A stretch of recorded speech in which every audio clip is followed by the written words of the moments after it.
Joining us now for an ABC News exclusive is Dr. Vivek Murthy, the co-chair of President-elect Joe Biden's new COVID-19 advisory board and former Surgeon General. Dr. Murthy, thank you so much for your time this morning. President-elect Biden has predicted a dark winter ahead. How specifically will his coronavirus plan be different than the Trump administration's? And what are you able to do right now before he's inaugurated on January 20th? Well, thank you so much. It's really great to be with you this morning. We find ourselves at a grim mark in this pandemic. We're seeing cases skyrocket, over 168,000 cases yesterday, which is the most we've ever seen. We're seeing hospitals fill up. We're seeing the death toll continue to rise. And, what's really important here, I think, is just to recognize what the cost of this pandemic is, because it is the lives that are lost, but it's also the many people who are struggling with lingering symptoms, those who have been hospitalized. It's jobs loss and economic pain. It's kids who can't go to school, and it's people who are not able to go home for Thanksgiving. This is a difficult moment. But I also want to point out that the mental health impact of this pandemic has been profound too, that more people are experiencing anxiety and depression and loneliness, and this is really taking a toll. So we find ourselves at a point where many people recognize things are bad, but they're fatigued.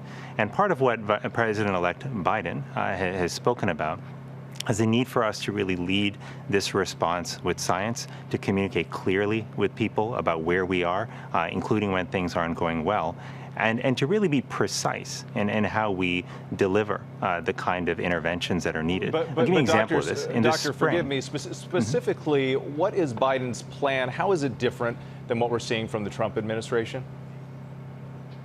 Well, here's what you'll see with President-elect Biden's plan. There's going to be a focus on, number one, stopping the spread, on ensuring that we can reopen safely, and on also making sure that we are focusing on the hardest hit populations. Now, how do you do that?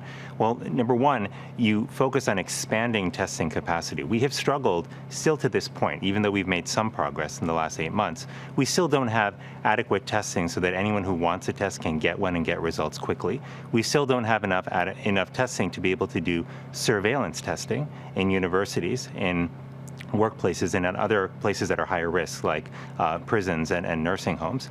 So that is an area where you'll see President-elect Biden really focus on expanding capacity. Doctor, but you'll also see him utilize. Forgive me, I need to move on again to another question here. One of the other members of your advisory board, Dr. Michael Osterholm, floated the idea of a 4 to 6 week lockdown to get the spread of the virus under control. Is this the view of the incoming Biden administration? Should Americans anticipate more lockdowns?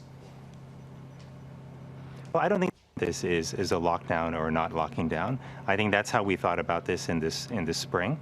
But I think we've learned a lot since then about how this virus spreads and what we can do to reduce risk. And right now, the way we should be thinking about this is more like a series of restrictions that we dial up or down depending on how bad spread is taking place in a specific region. In New York City, for example, what you're seeing is them target their interventions down to the zip code. So we're not in a place where we're saying, shut the whole country down. We got to be more targeted. If we don't do that, what you're going to find is that people will become even more fatigued. Schools won't be open to children, and the economy will be hit harder. So we've got to follow science, but we've got to also be more precise than we were in the spring. Dr. Murthy, thank you so much for your time this morning. We appreciate it. Well, hey there, GMA fans. Robin Roberts here. Thanks for checking out our YouTube channel. Lots of great stuff here. So go on, click the subscribe button right over here to get more of awesome videos and content from GMA every day, anytime. We thank you for watching, and we'll see you in the morning on GMA.